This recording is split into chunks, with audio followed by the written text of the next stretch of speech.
Hello, I'm Chylli from Channel Chylli, also known as Try, and we are back with more depersonalization. Let's just click start and get right back into where we left off here.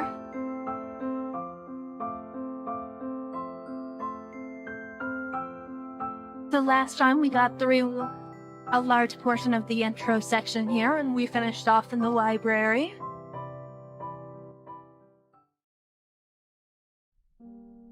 So let's leave and then we can... Let's go check back at the school gate again.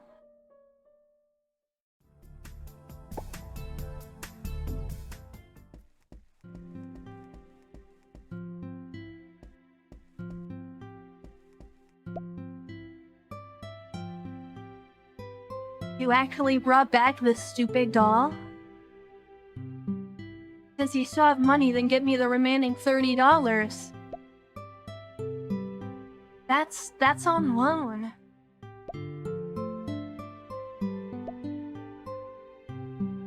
Remember, you still owe me $30. The blonde man dropped the puppet and left angrily.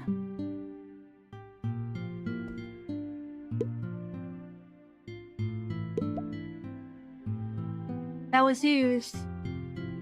My father was very fond of him and considers him as another son of his.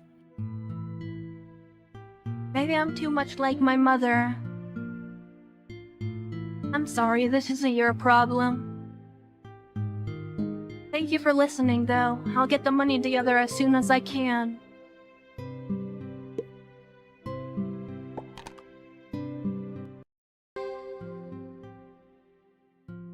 There we go, we got a success pretty easily there. Thank you for fixing it. This doll was the last gift I received from my mother before she passed away. My father thought it was too torn up, so he secretly threw it away. I later saw it at an antique store by chance. Fortunately for me, the owner kept his promise and held it until I had the funds.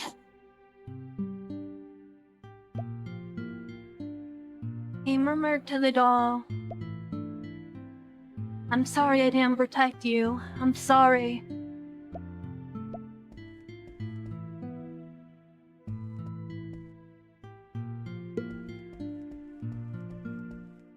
Peek around for anything else here that changed.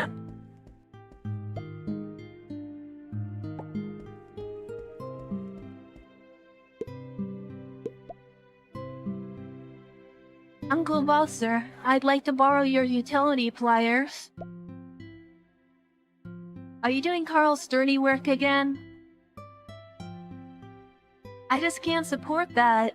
You can't keep doing everything for that old guy. No, books have been going missing from the library. The trail so far points to the sewers. I wanted to investigate. The sewers. These pliers are my general go-to.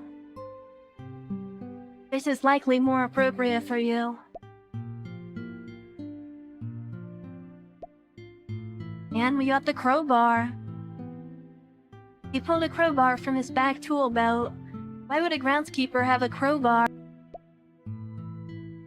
Thank you. No need to thank me. I found it in the grass a bit earlier.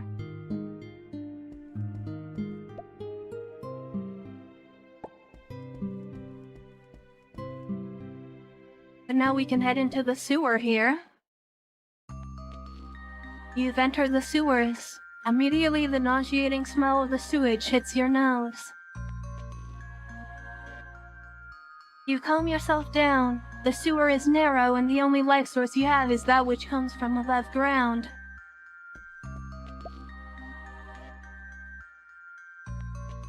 Found some materials in the trash can. The sewer echoes with the sound of objects being moved somewhere ahead of you. In the darkness, your eyes begin to make out a figure standing ahead of you. A man? No, you quickly realize that this is some creature with ears like a bat and hooves like a cow.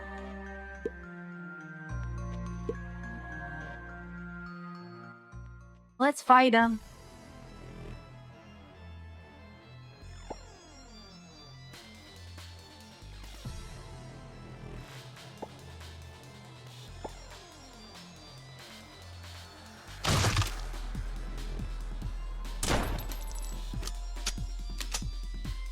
Oh, we did quite good damage there.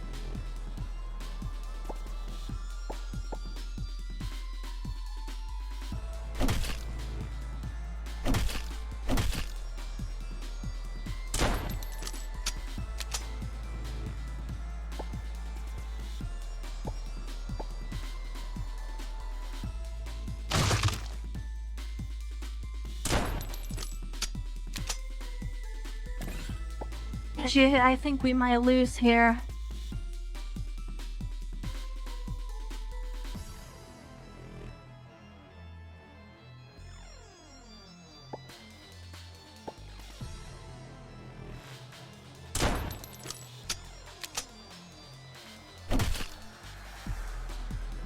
Oh yeah, we lost.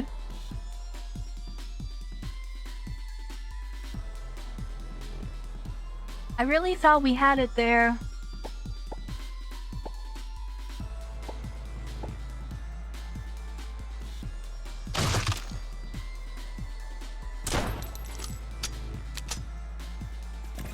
Okay, both of those attacks didn't go very well. Or sorry, both of those rolls.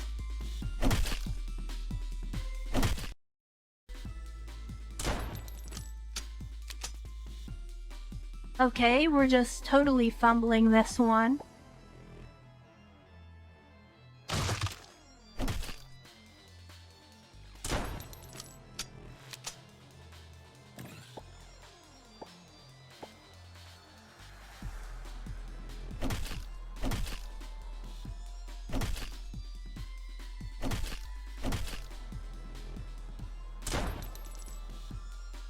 Okay, there we finally got him.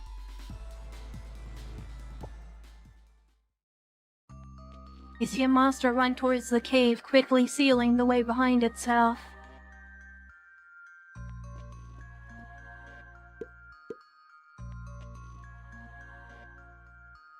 Got the Dream Realm book. The river meandering through the dark forest, the castle in the sinking sun, and the silhouette whose identity hides in the shadow, all brought to life in this painting of surreal colors. So why don't we read that book really quickly?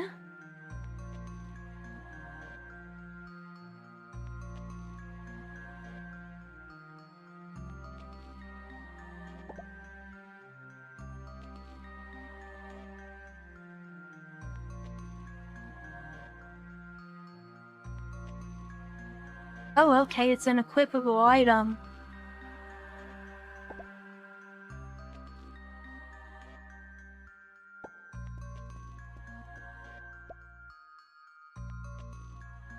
The earth inside the cave seems awakened, blocking the path in and out. Maybe I should have talked to that guy before we just attacked him out of nowhere.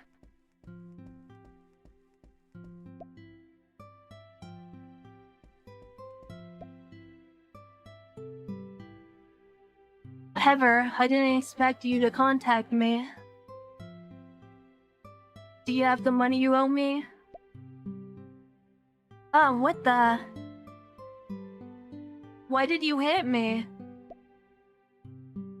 I have my own hobby now. As my bro, you have my back, right? Yes, of course. I've gone into painting. This is my first work, but $100 seems appropriate. Brother, wouldn't you agree? What the hell? Why is it so expensive? You could easily sell such an incredible work for thousands of dollars. $100 is nothing compared to that. That's not too much to ask, is it? No, it's not too much. As expected of my incredible brother. You'll be rich through my paintings. How about you purchase my art once a week? No need to worry though, I'll be sure not to overwork myself. I need to get back to work on my next masterpiece. Remember though, don't let father know about my hobby. Lewis ran away with a look of terror in his eyes.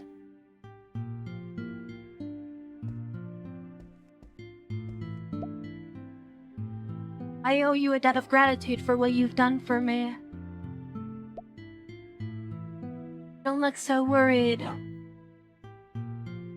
The doll told me that she could grant my wishes. All she wanted in return was to devour the weakness inside of me. This is the first time I felt so free.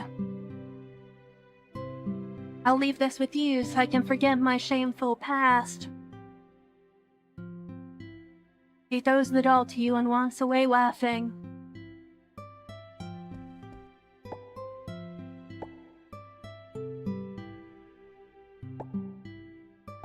Alright, let's look at that here.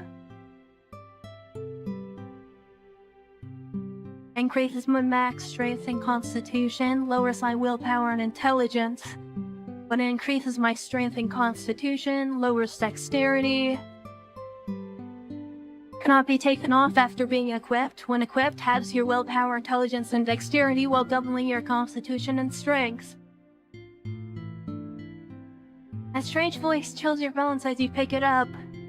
With the threads of emotions I weave dreams of mortals. Joy be thine, power mine.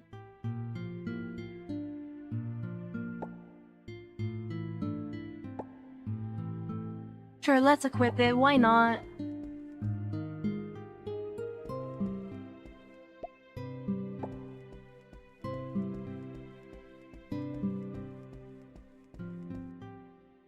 Let's double check the phone booth and see if there's anything new in here.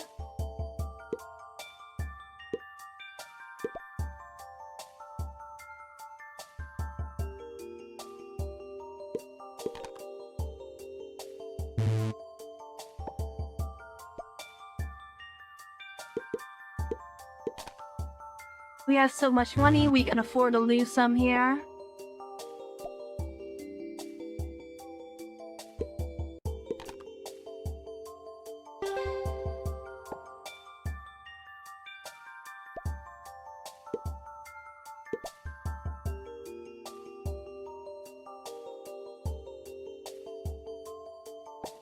Okay, I don't think there's anything new here yet.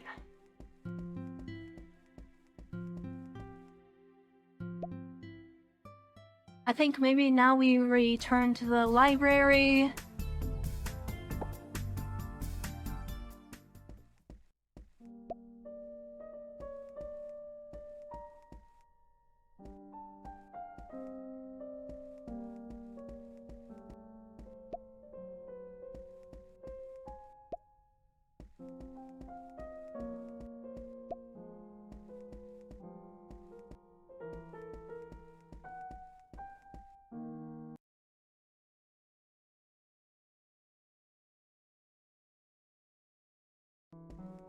Oh, apologies, I needed to sneeze. So it says I can use those here, but I don't think I can do that yet.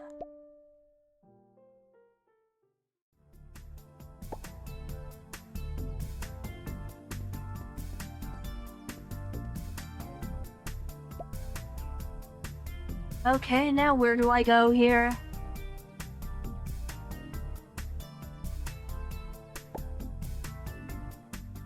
Oh, okay, I think I know what I have to do now. We go this way to leave the school, and then we can access stuff out in the town here.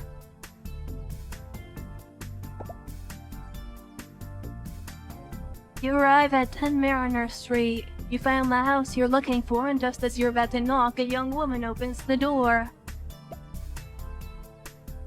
Who are you?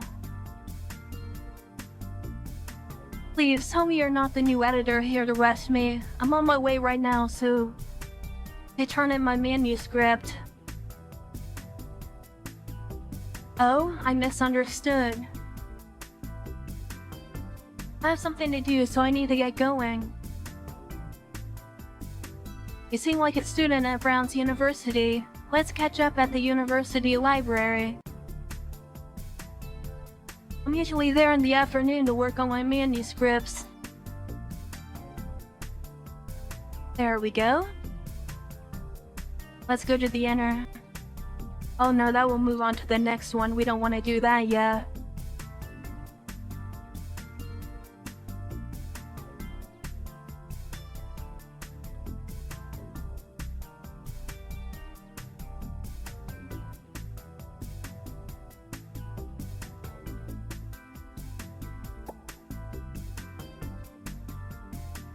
You arrive at the car rental agency and there are several people in suits standing at the door. You say that you're here to rent a car. The store's manager tells you, "As you can see, sir, we are currently in the process of renovating our establishment, and even I don't know where to stay tonight." You're about to leave when you remember that strange recording on that phone call.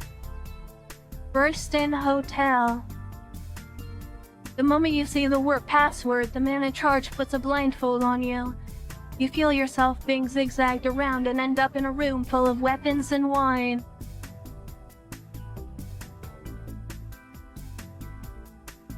Okay, we're in a black market here.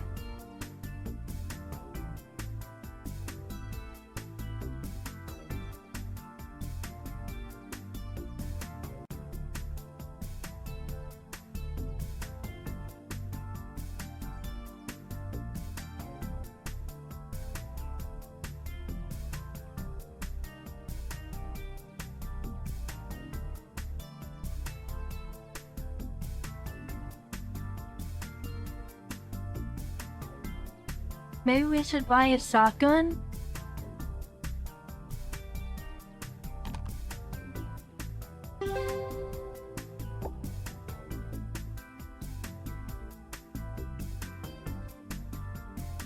Oh, we can get a big discount on this stuff.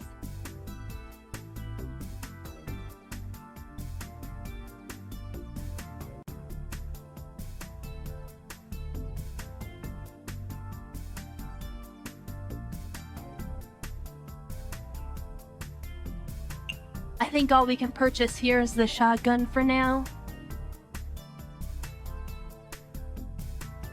Oh, I didn't notice we could scroll down here.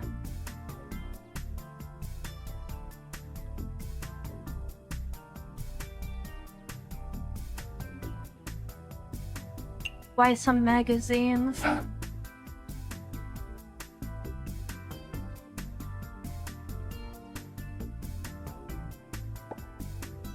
Actually, could I...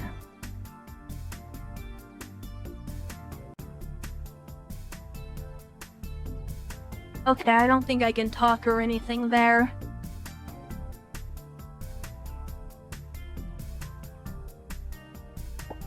Let's check out the pharmacy.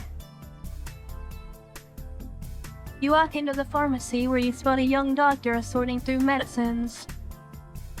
He notices your arrival and looks you over.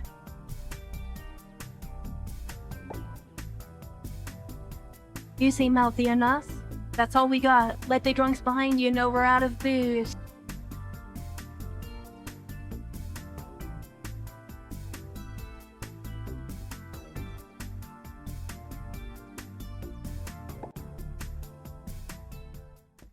Alright, well, let's go back to the library and then we can talk to that person.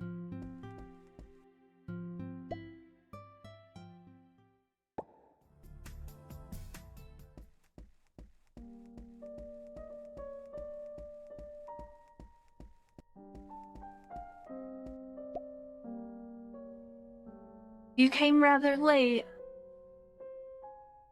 No need to apologize, though. I don't really care about anything outside of the deadline. Wait, this badge.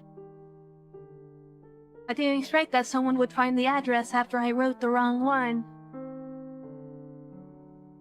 Well, I removed the commission because of that, but I'd still buy it. How about selling it for $1,500? Trust me, this thing will bring you nothing but disaster.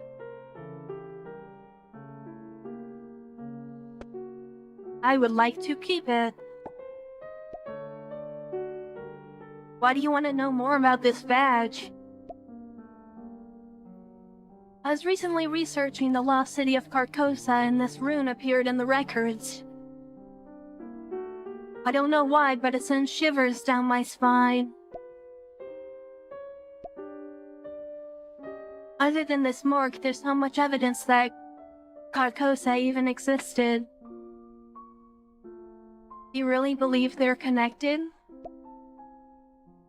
I believe that legends are also deconstructed from realistic events. The pattern on this emblem is the seal of the King of Carcosa. It's a gift from him to his people. But for those without religious backgrounds, it's considered a source of evil and madness. That's all I can tell you. If you're not interested in money, I could trade you this pendant. I promise you this is a fair deal, but if you want the cash, that's still fine. I just hope you never trigger this pendant. I believe the pendant triggers when you almost die.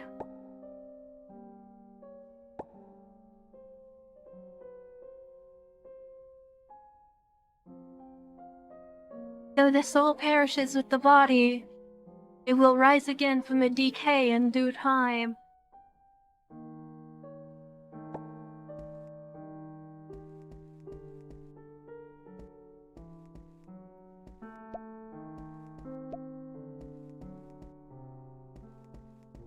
I feel like there's something else I can do here.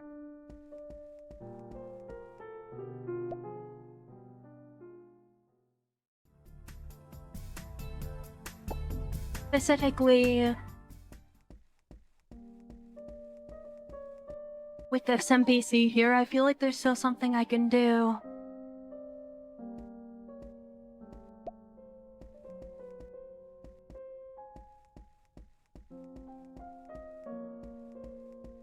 But I don't quite know what I can do here.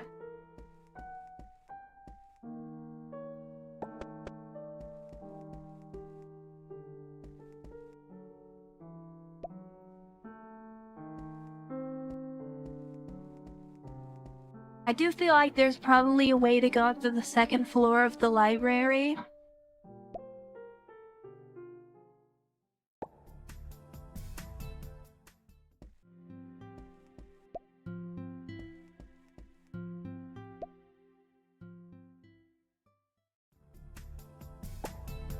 For now, I think we've done everything we can do there.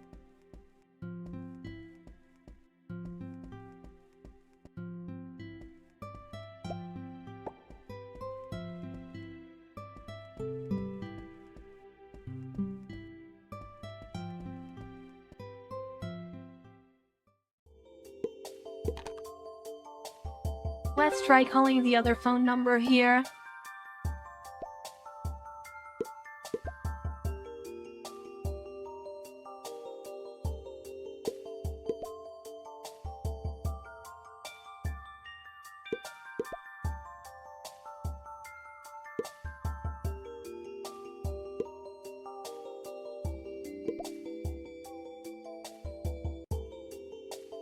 Alright, I don't think there's anything else we can do in there.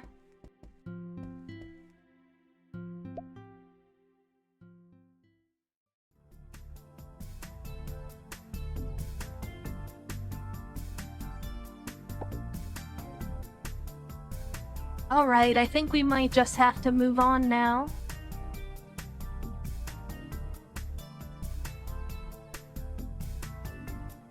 Hang on, let me see if I can find something really quickly.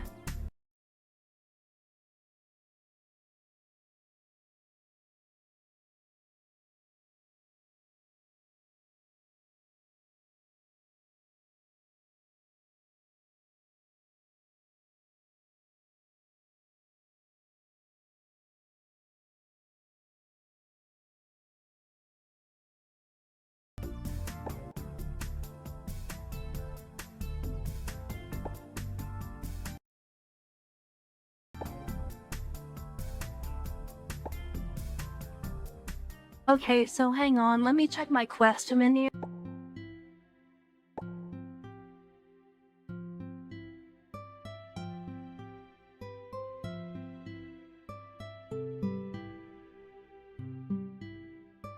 Okay, there's actually no quests in there.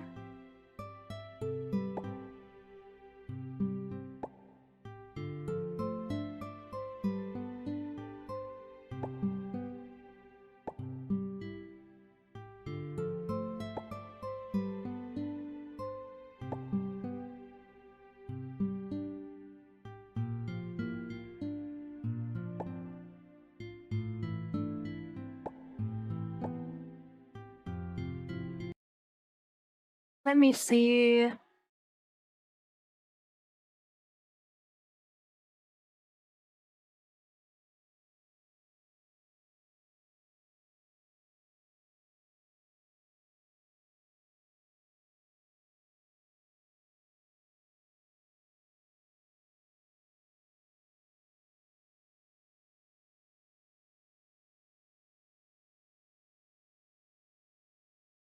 I'm just pulling out the quest to see if there's anything I missed.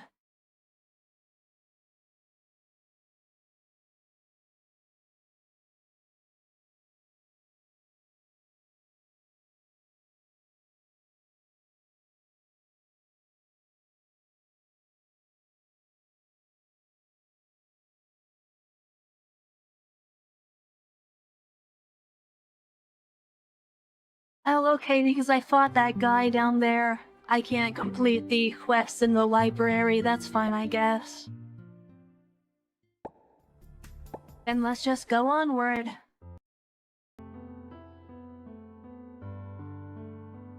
It's not a long drive from Providence to Arkham, Massachusetts. You can easily make the trip within a day, but it's mostly mountain roads. As you drive on, the breeze blows on your face, making you feel relaxed and excited for what awaits ahead. You think to yourself, maybe it would be good to travel once in a while. As you continue your day's journey, you pass by many quaint little villages and clusters of wild animals running free. The car eventually begins to pass by droves of cornfields and orchards. Now you are greeted by the multicolored leaves decorating the trees with bright red and gold colorations. As evening approaches, you follow the map marker to a mountain path. At this hour, the sky has gone dark. Unfortunately for you, it's also begun to pour heavily. You're almost near your destination, but even as nightfall draws closer, the town of Dunwich is still nowhere to be found.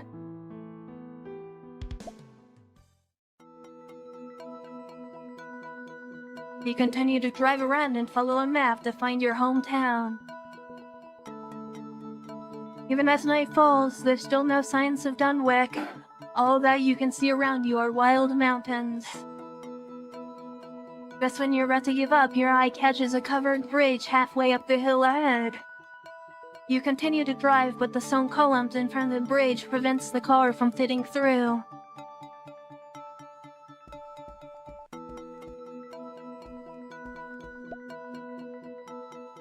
A large wooden bulletin board reading "Welcome to Dunwich."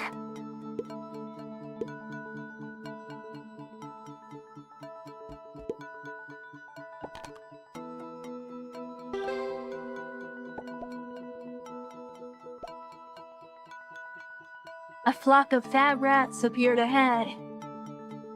You wonder, even if it's night, where there's such big rats around.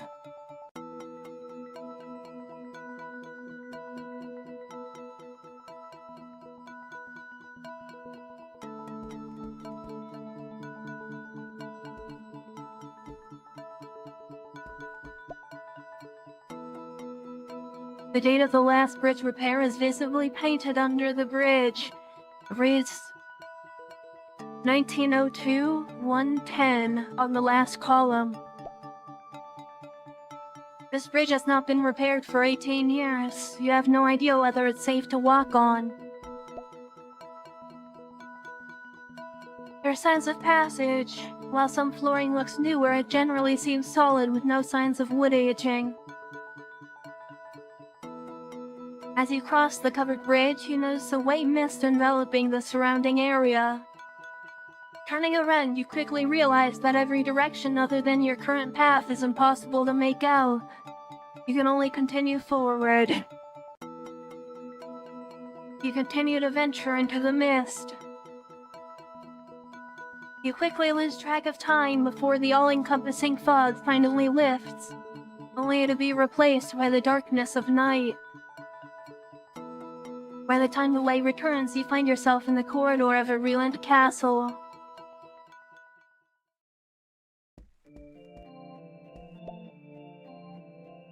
One pillar glass right in the middle of the hallway. How are there signs of weathering? It should take decades at the very least. Yeah, we're not gonna jump. You enter the bedroom.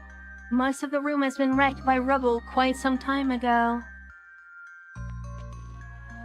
The many piles of rubble and layers of cobwebs make it look like a graveyard.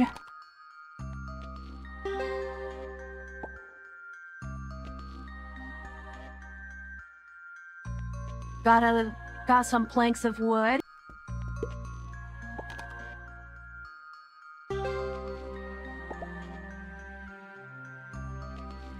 While most of what you can see is dust, cobwebs, and of course rubble, you carefully search for anything of potential interest. You eventually find a photo.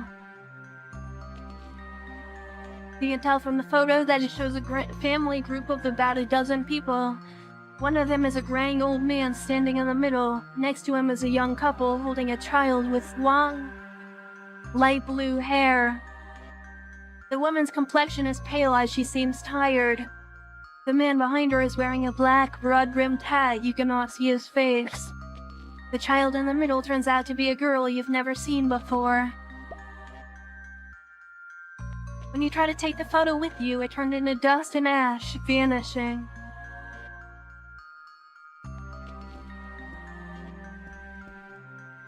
Alright, I think that's everything we can do in there.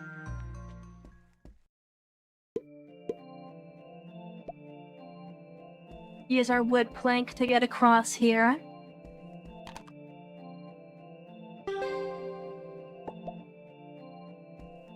Something is coming out.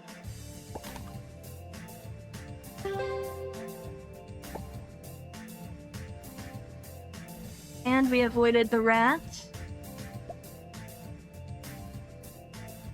You see a torn portrait with a huge splinter through the wall behind it. There seems to be a secret passageway behind it, but the intersection is blocked by collapsed rubble.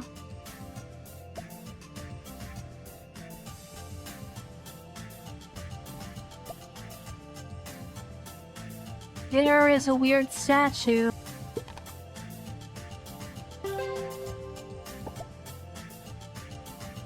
You look closely at the sculpture, realizing that its limbs actually hold a similar structure to the human body. As you look at it intently, it seems to come alive. You reflexively feel a dizziness, like something has been drawn away.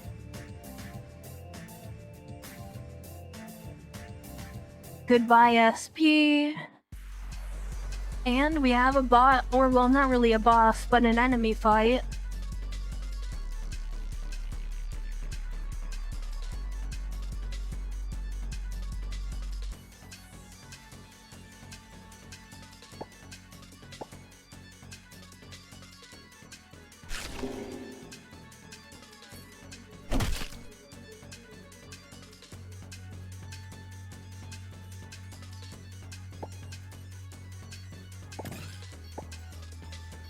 Okay, that might not have been the best trade-off.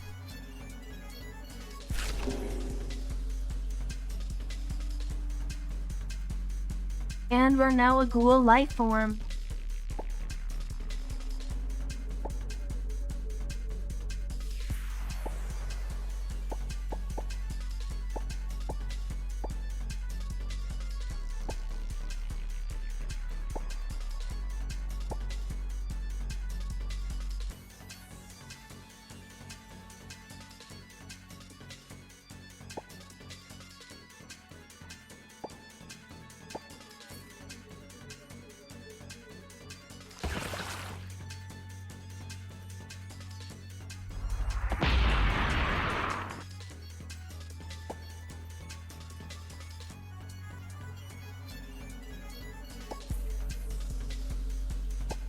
Okay, we'll just keep doing that for now.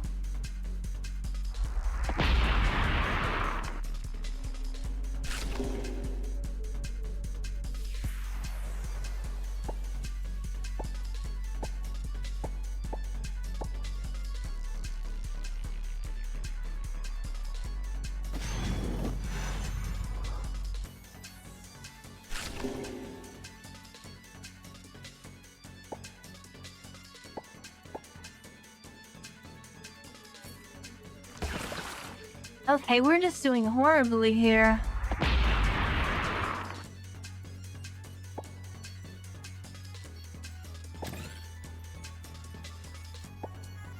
I think we're just dead right now.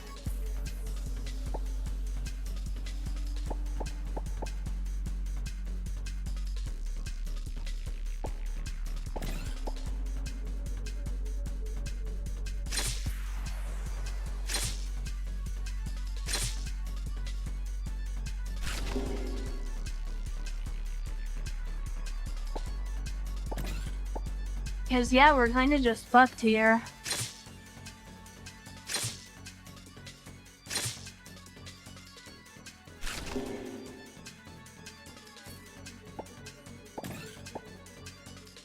So we'll have to try to get him next time.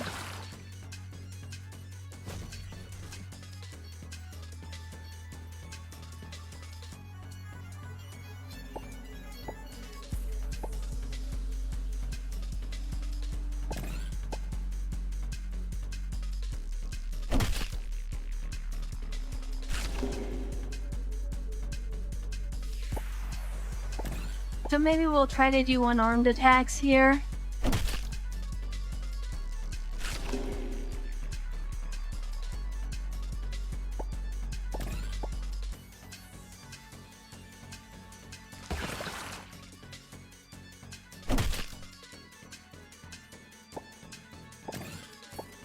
Not too bad on damage.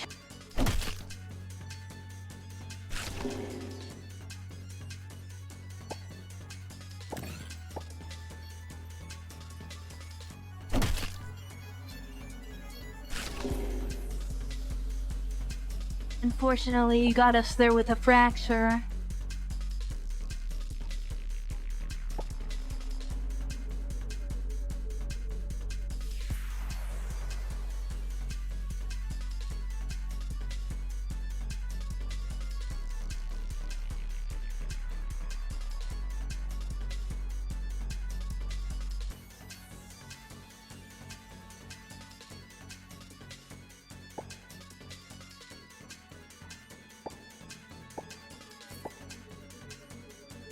You know what? I forgot we had a shotgun here.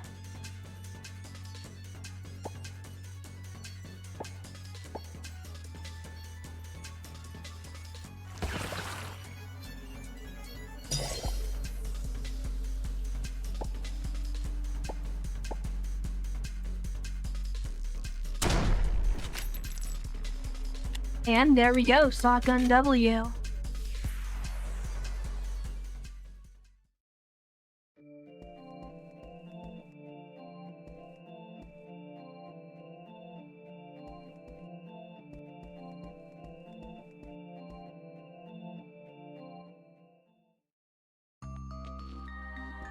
And here we are back at the end here.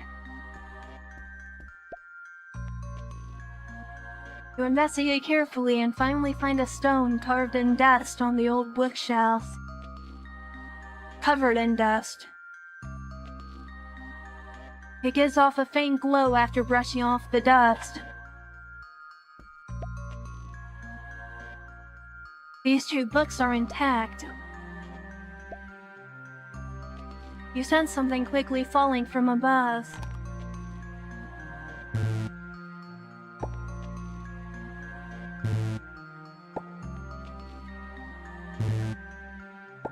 I forgot my dexterity is so shit now. The crystal falls and smashes to pieces with a dreadful impact, immediately rupturing into an explosion that stings your ears.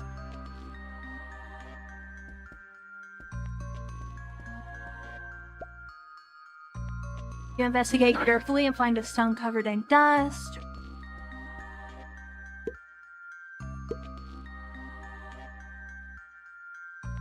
Ronald failed. I was forced to restrain him.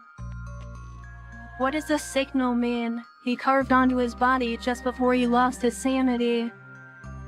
This must be an important clue. Ronald, your efforts will not be in vain. It does not appear to be the language of any living or past civilization. Someone like Ronald would have had much more information if he was still sane. I need to continue researching. I think I found it. This word means mentality. No, it means my spirit. That isn't it. What exactly is it?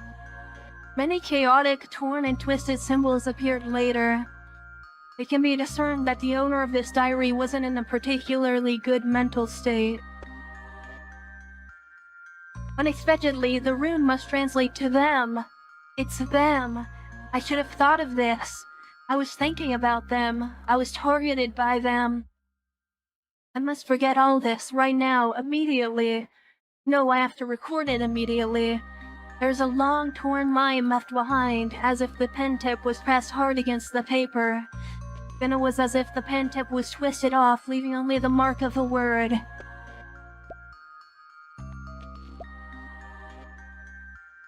What's this? Why is there a key inside me?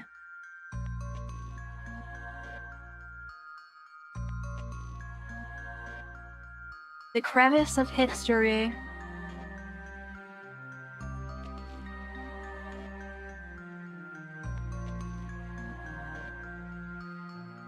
You've come to a rather strange space.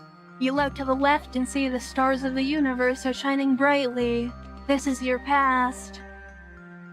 It's at this moment you start to feel that the joys and sorrows of these past 10 years were all in vain.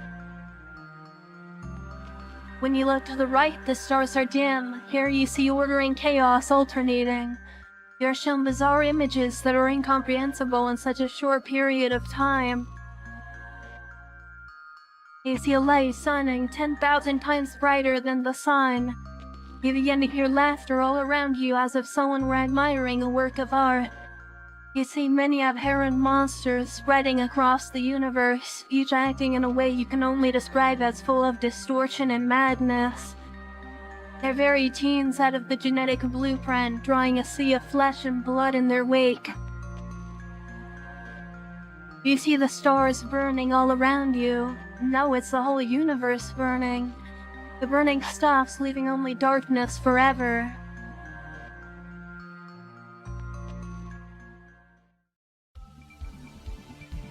On the left is the past, and on the right is the future.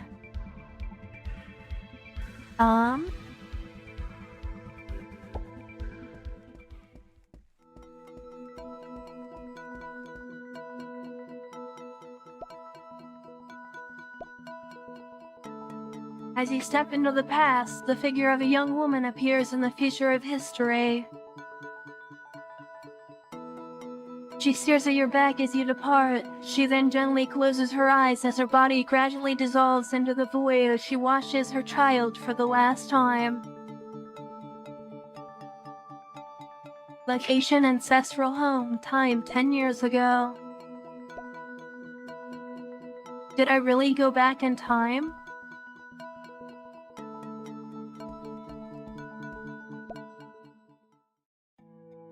inside was placed a pendant inscribed with a mysterious rune.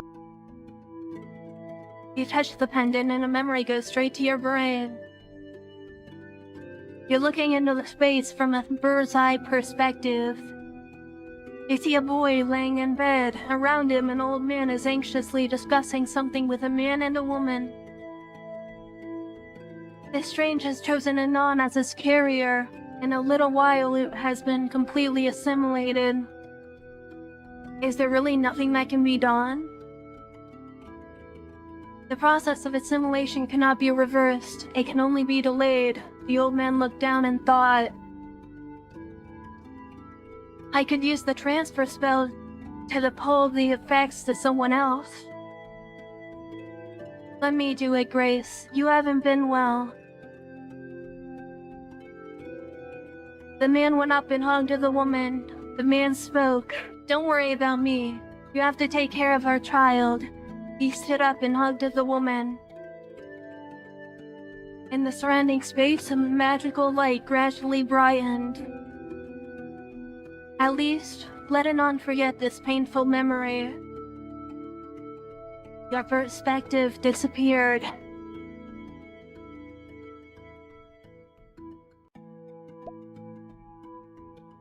It turns out I caused everything all along. You finally know why grandfather won't let you leave the castle. You figured out why your father was in the chamber. You know why your many aunts and uncles fell asleep and why your mother never got better. Because the disease is in you. It's an uncomfortable chain of truths that makes you suffocate. You keep blaming yourself. Why did I survive?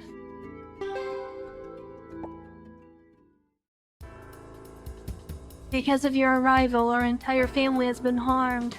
A sudden voice appears in your mind. You have occupied my body. Don't think you are human. The pain you feel now is but a fraction of mine. This strange, how long will you continue to impersonate me?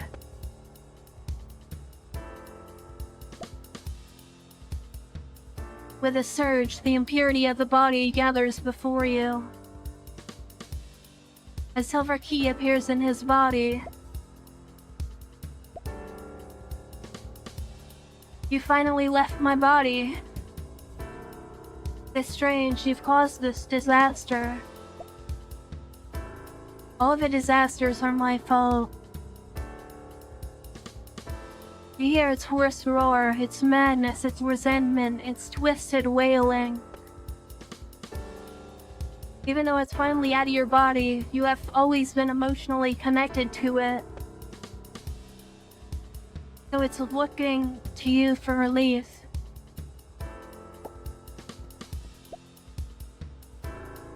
You stand before the very thing you've always resented, the strange. The pain in your heart strips it out into a concrete reality. When the stripping is complete, you suddenly find that it's not the disease you think it is. It's just a disease that corresponds to you. In the crack of history, I saw that my whole life was an alternate reality. Anon did not exist from the beginning. But I identify more with Anon than with an alien outsider. I'm running away from myself, and attribute all sin to you in the abstract. There is still hope.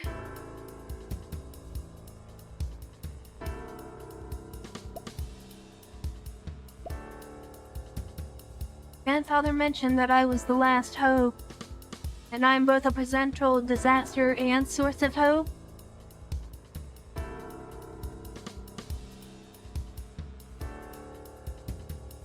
There's a picture of your immediate family. A little boy was sitting on the knees of an old gray-haired man.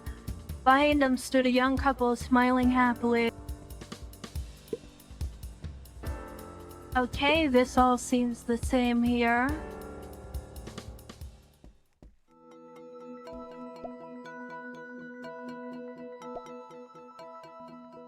A group of black humanoids suddenly appears.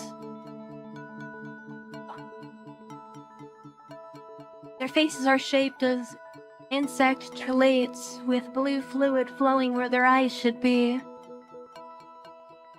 Sticky tentacles emerge from behind them as sharp claws push out their arms.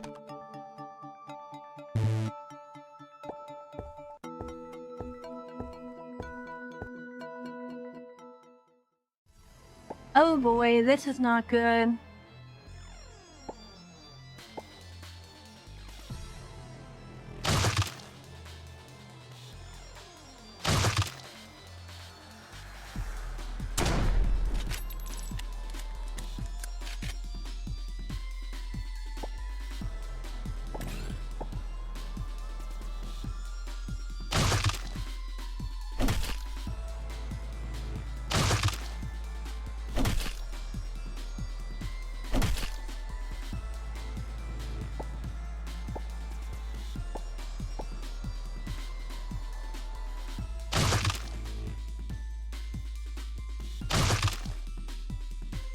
Okay, at least we're not taking shots here.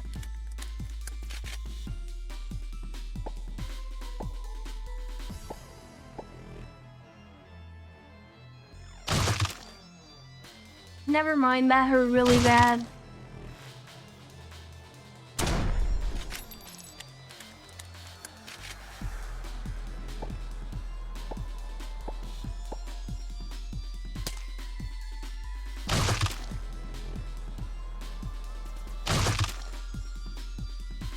Okay, I am almost dead now.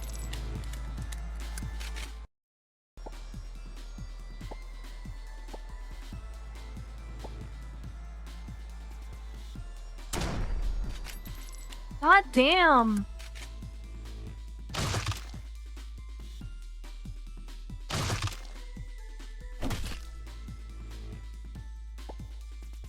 This is so ass here.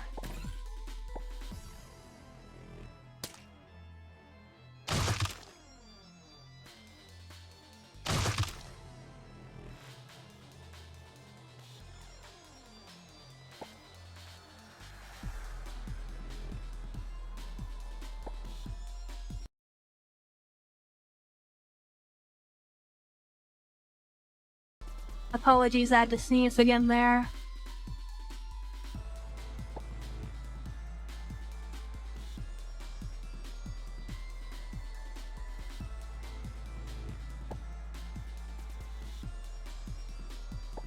Oh, I cannot use weapons while I'm a ghoul.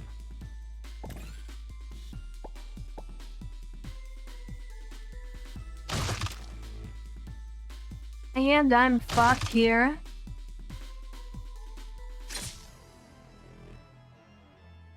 Well, we at least killed one of them there.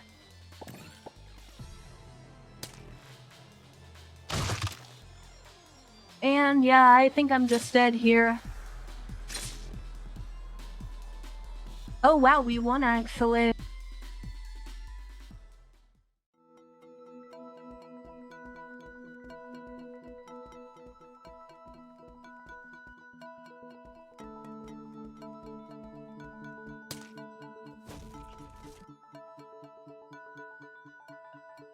Okay, yeah, I bled out there.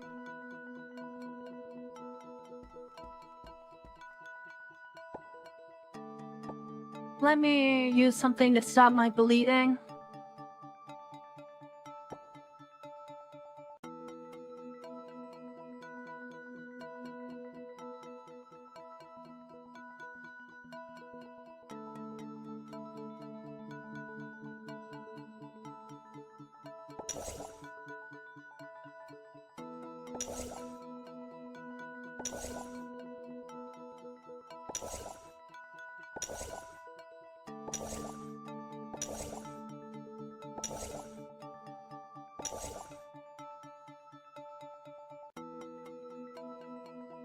We don't actually have anything to stop bleeding here, so...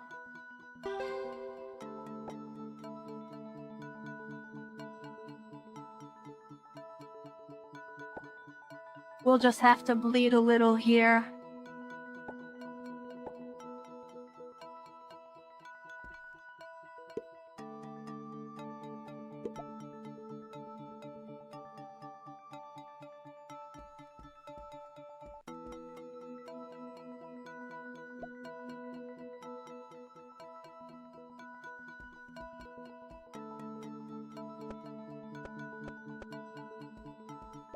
Alright, that's the same as last time. And that's also the same as last time, so everything's good here.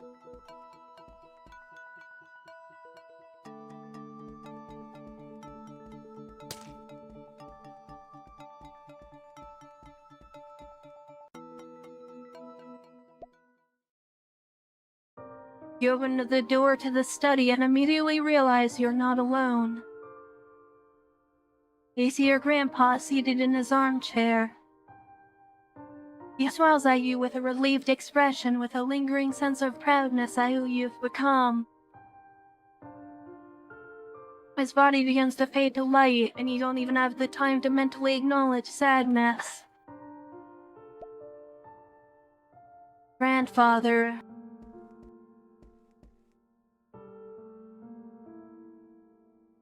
Feel his cane.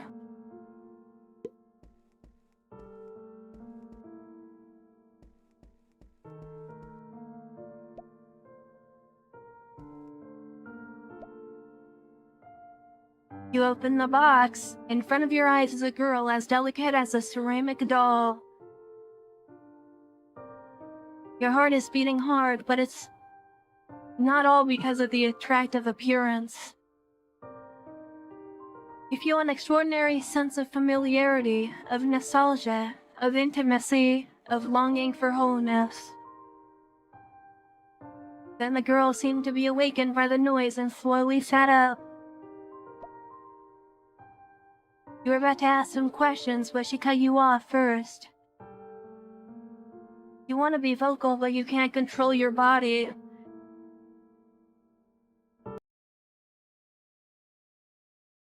She looked at you with a silver cross glow in her eyes.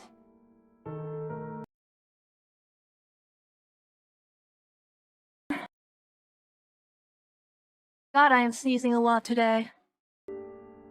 You feel an invisible bond with her. Then you hear a soft, ethereal voice in my mind. Starkey. I know how confused you must be. Come closer to me and I'll tell you the truth about this time.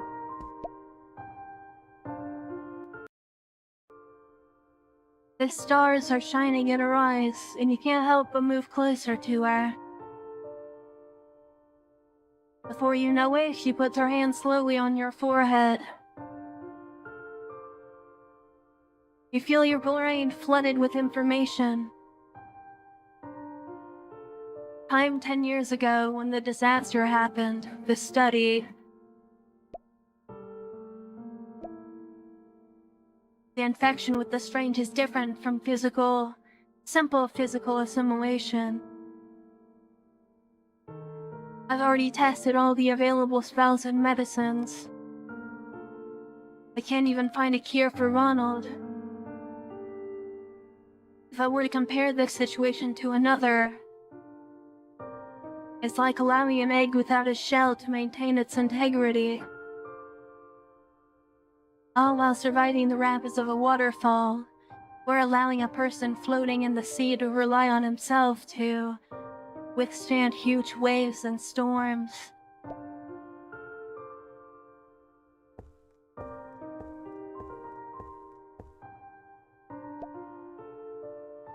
Ancestor, you once left a prophecy to warn us of this day. The mission of the Watchers and the price of truth are the same. Unparalleled sacrifice. I pray here for your revelation. The Lord of Gate. The Guardian of the Abyss, Lord of Dimensions. Riddle Knower, Guardian of the Secrets. The oldest, all in one, the one by life prolonged. Umirat Watil. I said that way wrong. Yog-Sothoth.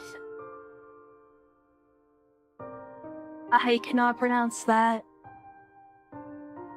Your servant called upon you.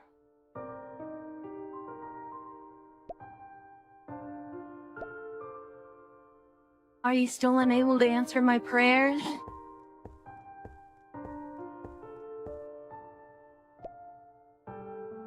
We must go with the last resort.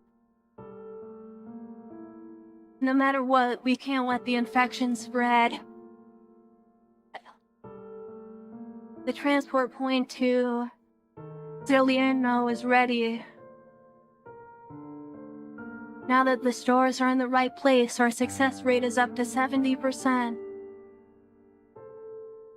I can't believe we look up at the stars for decades, only able to vanish among the stars at last. What an ironic twist of fate.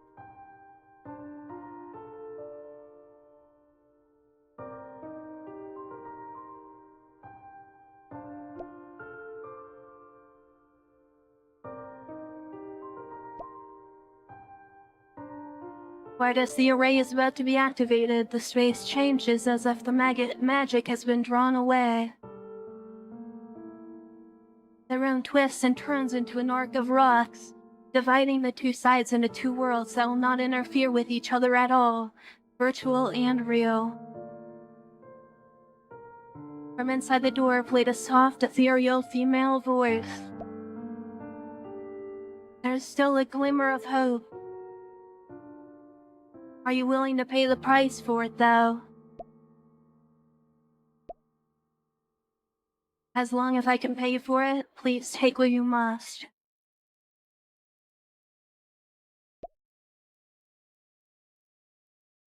A pure silver and white light covered George Howard, its energy sparkling like a multitude of stars.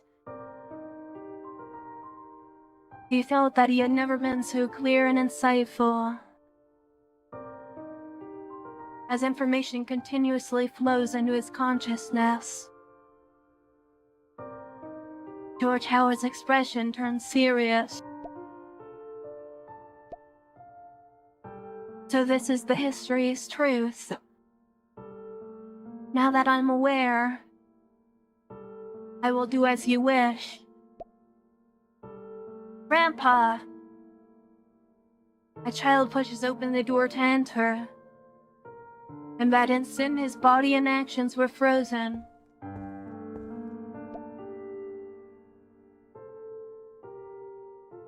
The static time begins to flow again. This is the separation being staged once again.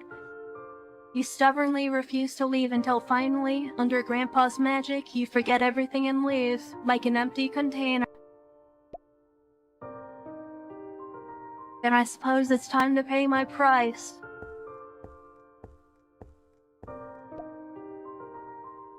Just as George Howard was preparing for the end, a voice came from the void.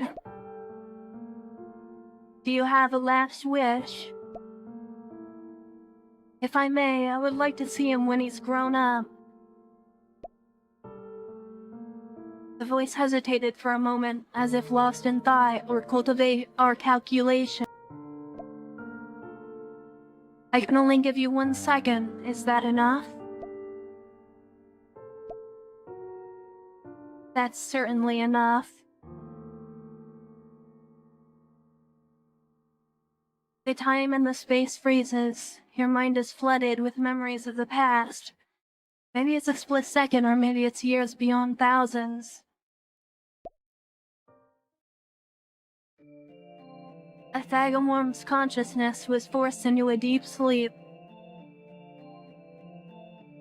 In order to not be affected by what remains of a Thagomorm's influence, Yamsathoth buried the alienated parts under the ultimate gate. Calm has returned to the sunless sea, but the disordered assimilation continues. Chaos and entropy in the universe continue to grow slowly. Alright.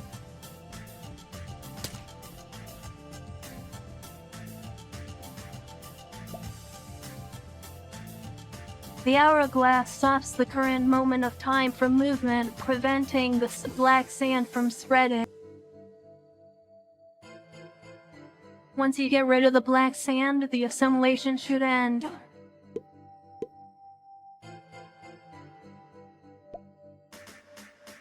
The hourglass is broken and the black sand in is scattered. A giant eye emerges in response.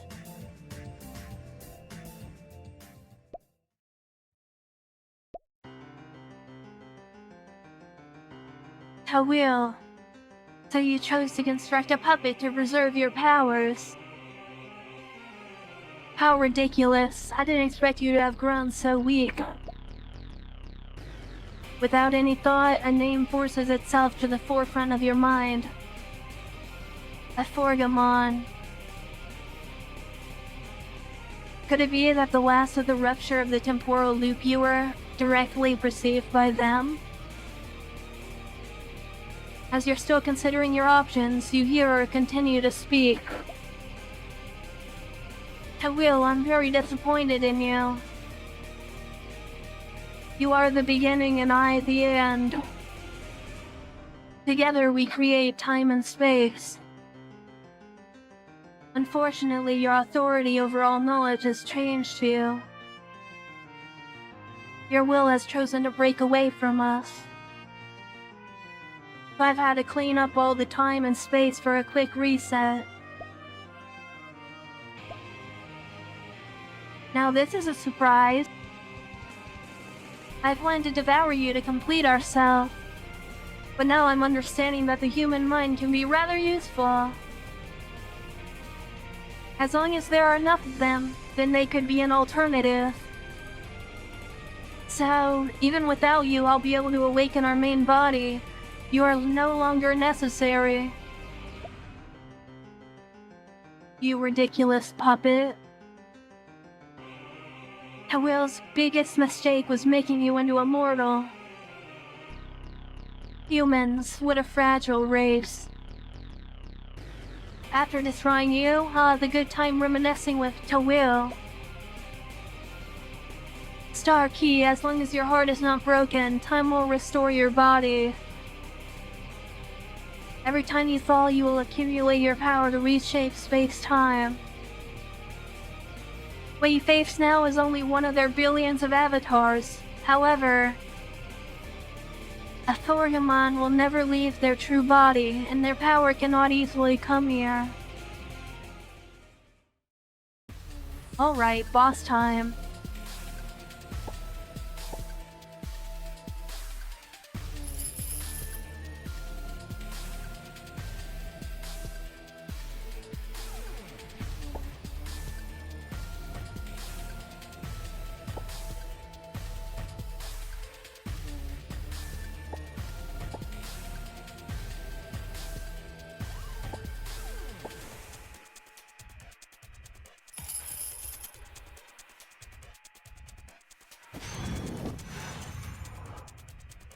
There we go, we used the red sign there.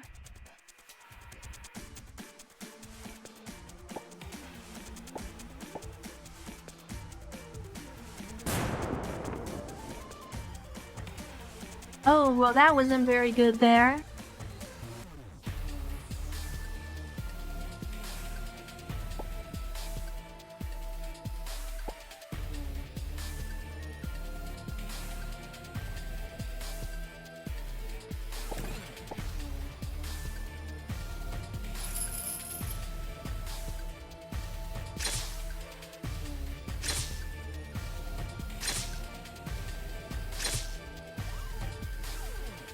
Wow, that was a lot of damage.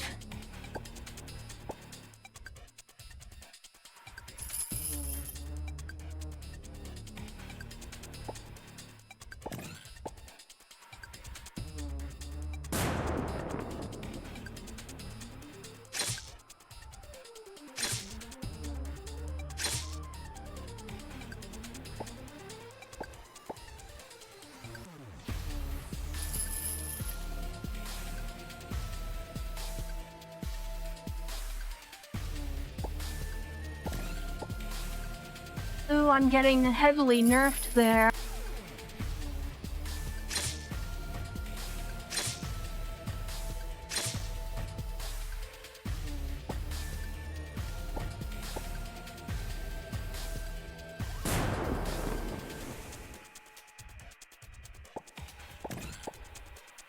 Gonna keep trying to kill here.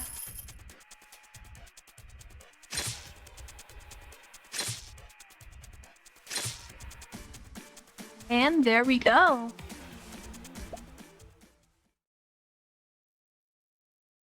As the Avatars, a Forgamon was repelled. The whole space trembled violently in rage, and oppressive sounds rained down from all sides. You can't hear the words being spoken, but you can feel the sheer anger contained within each. A Forgamon cannot go back in time to this 100 years of history, and so they are preparing to return to the start of space-time. Star Key, this is the most critical point. Keep pushing.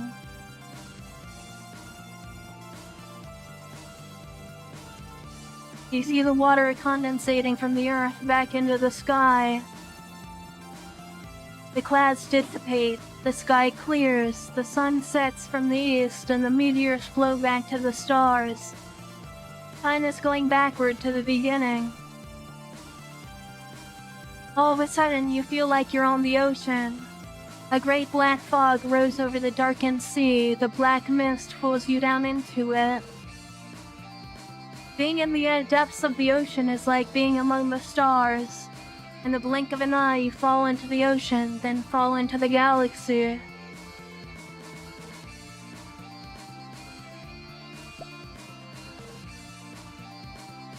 If the ship of Theseus paradox is about whether you are still you after replacing all the materials, now it's about returning all the materials in your body in order to discover your origin. The matter of your body, as small as cells, gradually dissipates into particles and returns to its original state of being. After returning all the materials, a silver key gradually appeared in the deep sea. This carries your spirit, your ego, and all your memories. The silver key flashes and sinks to the bottom of the deep sea, finally returning you to the place's strange familiarity.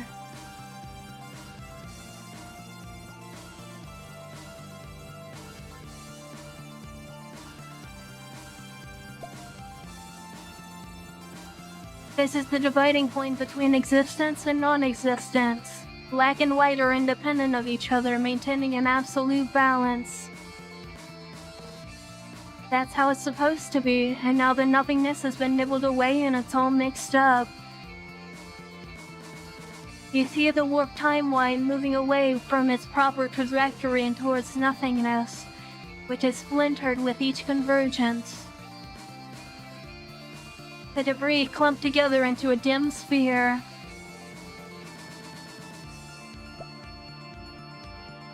You feel a strong will locking you in, darkness assimilating you.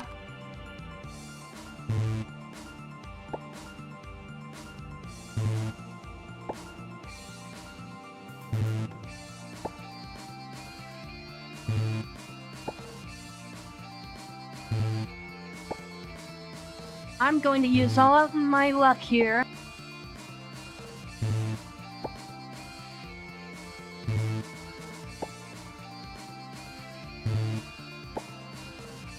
And I don't know if I'm gonna be able to do this because I think I'm almost out of luck here. And we failed. When the key breaks, the assimilation devours you. You briefly lose consciousness and heard Tawil's voice. Darky, don't be afraid of yourself.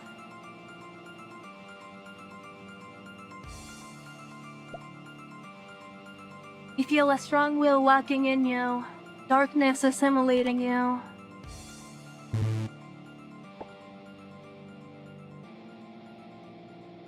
Darky, you can always grow past your limits, don't give up. And even more willpower, which I'm still going to fail. You feel a strong will locking you in, darkness assimilating you.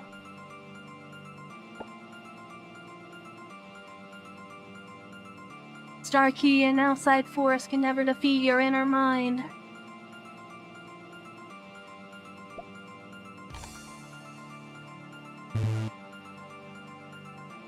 I need less than a 5 here.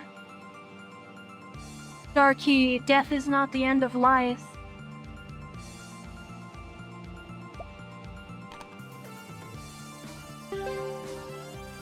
Oh wow, we actually made it there. Your obsession, unwillingness, and your pain burst out in this moment. Like a sudden burst of lightning, your will lights up in the night sky. Having pushed back the entity, your mental strength is at its limit. You lose traction, fall downward, plummeting into the sea of no light.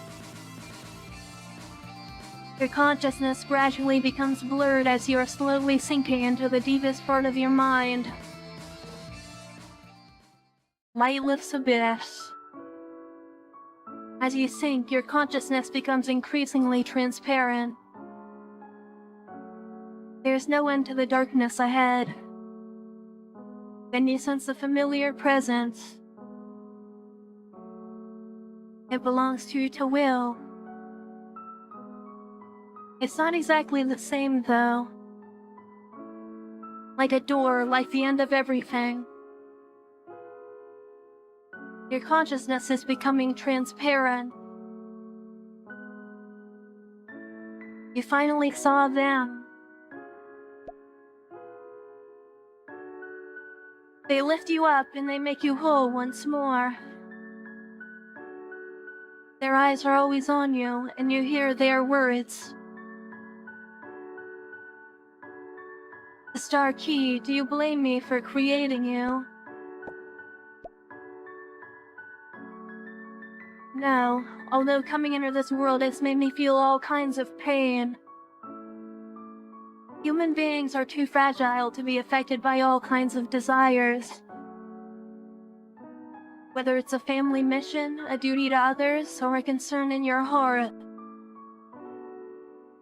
One forms a chain of invisible chains. However, sometimes the pain of those chains makes me feel warm and happy. Finally dawned on me that this is something called desire. I obtained a lot of memories. These are precious memories that I should treasure. Do you like the world? I like the people of this world. They suffer together and share happiness. Even the smile of a stranger can make me feel warm.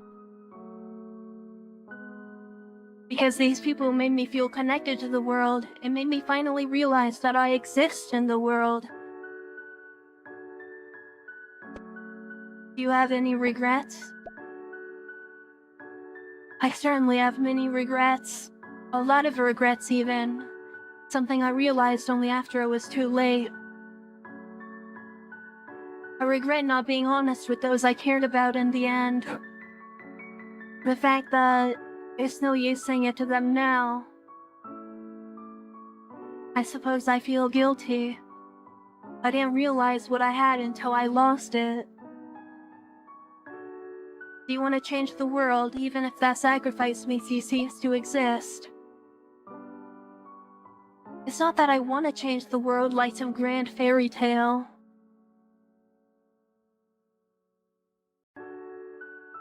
Rather, I want to separate this twisted timeline to prevent further tragedy, both to those I shared a bond with, to thank my family for putting everything they had to seek happiness for me, for myself who has grown especially over these past 10 years, and finally, has a purpose that I truly believe in. Lastly, for you who has given me this chance. For this, I'm willing to bear the heaviest fate. I see, Starkey, my awakening requires the great sacrifice. But I, who has infinite and omnipotent power, are unable to sacrifice myself. I must ask that you face this death instead of me. This death means separation from the self. All your past will be cut away and dismantled, and the timeline you once lived will be purged of any trace you once had. I will reboot the original timeline, effectively restoring the distorted one. Speak my name, Starkey. I will awaken and prevent the world's downfall.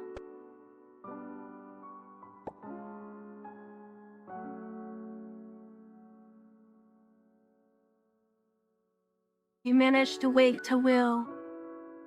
As the first consciousness to awaken in Yog-Sothoth, they succeeded in taking over the body. Yog-Sothoth is awakening. Athagamorn's consciousness was forced into a deep sleep in order to not be affected by what remains of Athagamorn. Athagamorn's influence. Yog-Sothoth buried the alienated parts under the ultimate gate. Calm has returned to the sunless sea, but the disordered assimilation continues. Chaos and entropy in the universe continue to grow slowly. At the beginning of time, white mist wrapped itself around the sunless sea beneath. As it begins to part, you see the black twisted timeline slowly unravel into the correct flow of history. 15th of January 1910, Arkham. An old castle clinging to the hills. In the castle, a group of people are holding a birthday dinner to celebrate a family member who had just turned 8. The crowd stood together, ready for the family photo shoot. A grown man smiled brightly while a beautiful and elegant woman held his arm. Sitting in the middle was a dignified old man who looked to have gone against his solemn nature today because he is holding the hero of the party. Today's party. A smiling little girl with long light blue hair. The old man's white beard was pulled by the little girl in his arms. The woman scrambled to put an end to the girl's mischief. The little girl looked at the previously smiling man with an innocent expression, and the man made an exasperated face at the girl. It just so happened to be caught on camera. Amy was busy sorting books in the library as usual. She's still so timid and shy. While sorting books in the library, a poster slipped off the table. She picked it up, and it was the Tosca poster from the Opera Society today. For eye for love, the stars are resplendent tonight. Amy looked up at the poster and she seemed to momentarily gasp, looking confused yet pained. I wanted to say something, but in the end my voice was no whit more able to speak than the air itself. She crumbled to her knees as she experienced a sense of loss that she didn't fully understand. Why am I crying? In the evening, Professor Carl and Professor Chylli were working at their desks at the school office. Miss Chylli sighed deeply after sorting through a pile of papers and complained to Carl. Students are getting worse these days. They can't bear any hardships that come their way.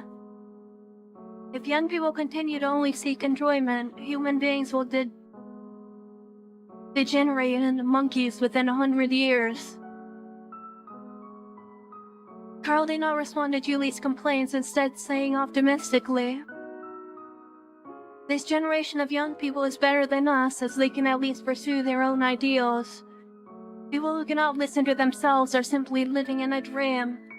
Being aware of one's self-consciousness and developing their own unique personality is a rather enviable prospect." Your nagging hasn't changed at all, old man. Aren't you eager to find students who can continue your studies? You want to end up irresponsible and irrelevant? Or did you already find what you were looking for? Carl pulled out a bottle of whiskey, took a sip, and bitter expression slowly formed on his face. Painful things cannot be avoided in life, only endured.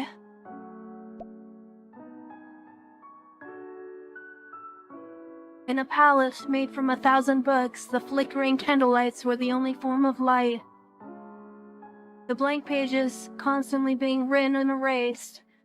A young girl with long light blue hair was leaning against a long table in the middle of the palace, quietly watching a boy reading a book across from her. After a long time had passed, the boy turned to the last page of the book. At this moment, the girl spoke to the young man. It is the consequence of the past being restored. The people you once knew will no longer have any connection with you, and you will no longer belong to any era. Do you regret it, Starkey? Upon hearing the girl's question, the boy carefully began running his fingers over each page of the book once more. Finally, he looked up to the girl and said, "No, I'm confident in my choice, Thoth. This was the best possible outcome." He slowly closed the book, concluding his journey to the beginning of which an end wouldn't exist.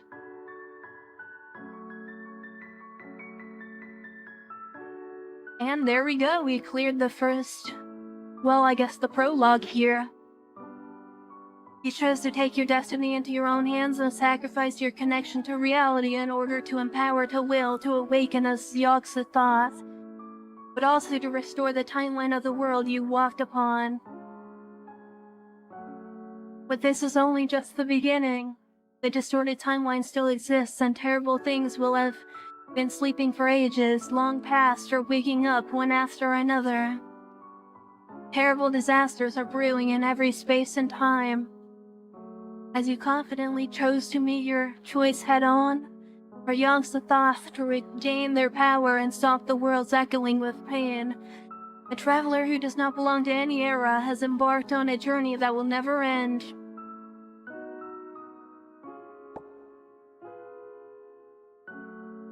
There we go, we got these 4 mythical items. And mythical items can be brought into any future scenario, so they're really worth getting. So it is worth replaying these scenarios to try to get all the items.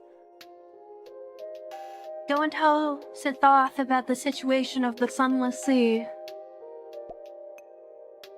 Sothoth, the spreading of the chaotic timeline in the Sunless Sea has been controlled, but is it really okay for you? It's okay, as long as it doesn't overly consume the power of space-time. I can still maintain the critical points for now, but to completely erase all anomalies, I'm not capable of that yet. Is there anything I can help you? He sees Sothoth with some hesitation after your words. The new space is still very fragile, and in order for the library to work, Starkey, I need you to travel to all the abnormal space and time, to influence the history, to resolve anomalies, and then bring that little bit of change back here. That would become the power to fill the space and time.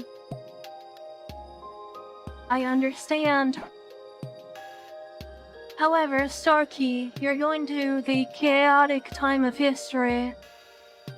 You need to establish a connection with the people that space and time to get involved. You'll obtain the same identity and experience as them, and their suffering and pain will be imprinted upon your heart. My power to protect you from actual death, but you will still face the pain of death. Don't worry, Sothoth.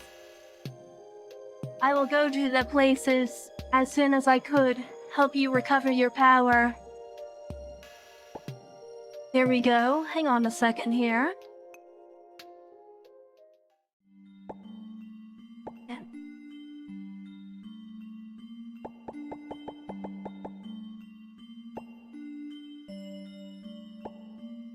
Okay, so we have our items here that we got.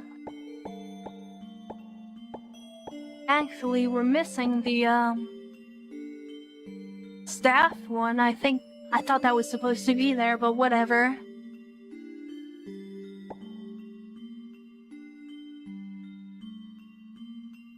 Oh, interesting, okay.